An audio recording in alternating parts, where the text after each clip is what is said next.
Hello everyone, welcome back to crack companion. अगर आप IGNOU MEG 14 के स्टूडेंट हैं तो ये वीडियो आपके लिए बहुत ही इम्पोर्टेंट है। आज के वीडियो में हम विजयदन देथा की famous short story the compromise को एक एलिगोरी के रूप में समझेंगे। हम इसका इंट्रोडक्शन, बॉडी और कंक्लूजन को सुपर सिंपल लैंग्वेज और पॉइंट वाइज नोट्स के साथ कवर करेंगे ताकि आपको एग्जाम में फुल मार्क्स मिले। अगर आप नए हैं तो चैनल को सब्सक्राइब जरूर कर लीजिए। चलिए शुरू करते हैं। Let's at first discuss about introduction, author and background. The compromise is a celebrated short story written by the legendary Rajasthani writer Vijaydon Detha. It is a key text in contemporary Indian literature that seamlessly blends traditional folk elements with modern social commentary. The compromise एक बहुत ही famous short story है जिसे legendary Rajasthani writer विजयदन Detha ने लिखा है।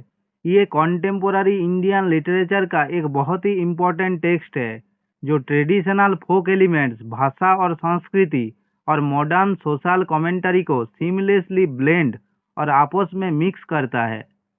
Definition of allegory. An allegory is a narrative technique where characters, objects, or actions represent deeper moral, psychological or political meanings beyond the literal story.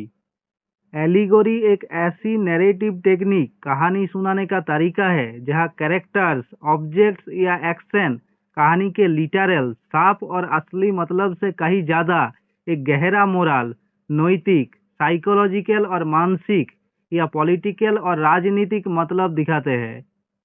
Central theme.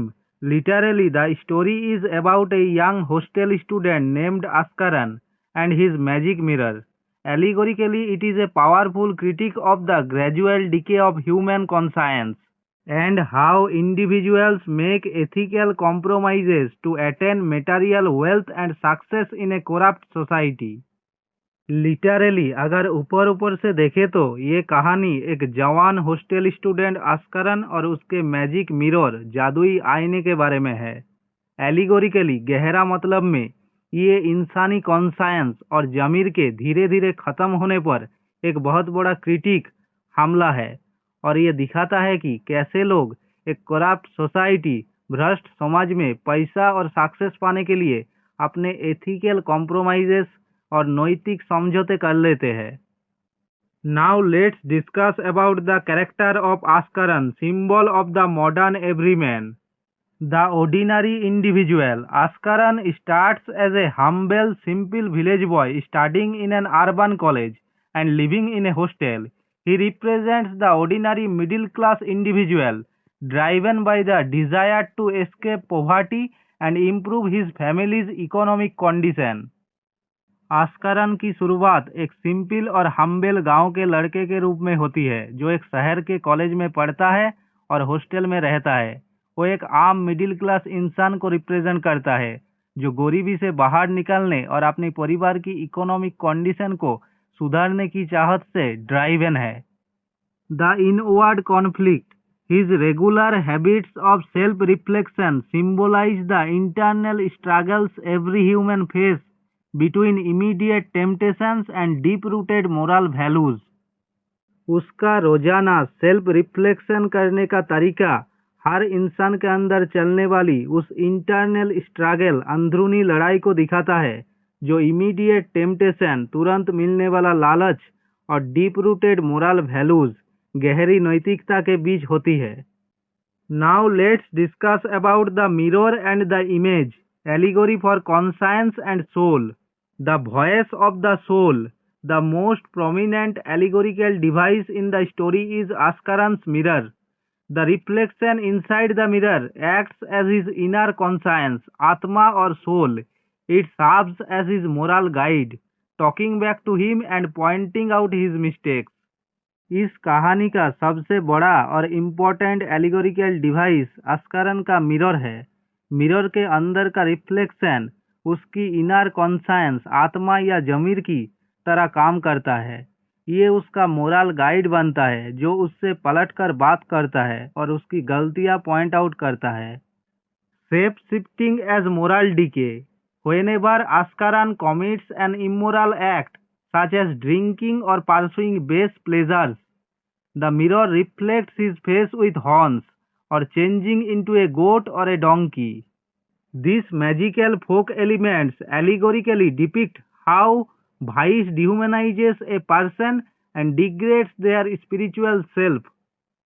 जब भी आस्करन कोई immoral act करता है, जैसे शराब पीना या गलत रास्ते पर जाना, तो मिरर में उसका चेहरा हॉर्न्स के साथ दिखता है या फिर वो एक बकरे या गधे में बदल जाता है। ये मैजिकल फोक एलिमेंट्स एलिगोरिकली ये दिखाता है कि कैसे बुराई एक इंसान को डिह्यूमनाइज करती है, उसकी इंसानियत छीन लेती है और उसकी स्पिरिचुअल सेल्फ आत्मिक रूप को डिग्रेड करती है। The castigation, the reflection does not let him rest easy, it scolds and castigates him, representing the guilt and psychological unrest an individual experiences when violating their moral values. Mirror के अंदर का परछाई उसे चैन से जीने नहीं देता, वो उसे डांटता और फटकार लगाता है। ये पछतावे और साइकोलॉजिकल अनरेस्ट और मानसिक बेचैनी को दिखाता है जो एक इंसान तब महसूस करता है जब वो अपने मोरल वैल्यूज और नैतिकता को तोड़ता है। Now let's discuss about shattering the mirror, allegory for killing the conscience. Blaming the medium, frustrated by the constant reminders of his guilt, Askaran believes that the mirror itself and not his action is the root cause of his unhappiness. अपने guilt और पछतावे के बार बार याद दिलाए जाने से frustrated होकर अस्करन को लगता है कि उसकी इस नाखुशी की असली वजह खुद वो मिरर है, ना कि उसके अपने गलत काम। The turning point, in A feet of madness he shatters the mirror and throws the pieces away. Allegorically, this represents the precise moment a human being suppresses, silences, and destroys their own inner conscience to pursue worldly pleasures without feeling guilty. गुस्से और पागलपन के एक झोंके में वो mirror को तोड़ देता है और उसके टुकड़ों को फेंक देता है। एलिगोरिकली ये उस एग्जैक्ट मोमेंट को दिखाता है जब एक इंसान बिना किसी गिल्ट के वर्ल्डली प्लेजर्स, दुनिया के ऐश और आराम को पाने के लिए अपने ही इनर कॉन्सायंस और जमीर को दबा देता है, साइलेंट कर देता है और पूरी तरह खत्म कर देता है। Now let's discuss about the ultimate compromise, allegory for systematic corruption. The professional shift. After breaking his conscience, Askaran undergoes a complete transformation. He joins the police force and becomes a station officer. अपने कॉन्सायंस और जमीर को तोड़ने के बाद आस्करन के अंदर एक complete transformation, पूरा बदलाव आता है। वो पुलिस फोर्स ज्वाइन कर लेता है और एक स्टेशन ऑफिसर बन जाता है। Material success versus moral failure, without the voice of his soul to stop him, he readily accepts bribes and engages in systematic corruption. The narrator ironically notes that despite being a humble officer, his assets are valued in many lakhs. उसे रोकने के लिए जब उसकी soul और आत्मा की आवाज ही नहीं बचती तो वो बहुत आसानी से रिश्वत और ब्राइब्स लेने लगता है और पूरे सिस्टेमेटिक करप्शन, भ्रष्टाचार का हिस्सा बन जाता है। नरेटर ताना मारते हुए बताता है कि एक हम्बल ऑफिसर होने के बावजूद उसकी एसेट्स और संपत्ति लाखों में है। The true compromise. The title "The Compromise" is an allegory for the sad reality of modern life. To achieve materialistic success and thrive in a corrupt world, individuals often compromise their purity, integrity and soul. कहानी का title the compromise आज की modern life की एक sad reality, दुखद सच्चाई का allegory है। इस करप्ट दुनिया में मेटेरियलिस्टिक सक्सेस, पैसा और कामयाबी पाने के लिए लोग अक्सर अपनी प्योरिटी, पवित्रता, इंटीग्रिटी, ईमानदारी और अपनी सोल, आत्मा का समझौता और कॉम्प्रोमाइज कर लेते हैं। Now let's discuss about conclusion.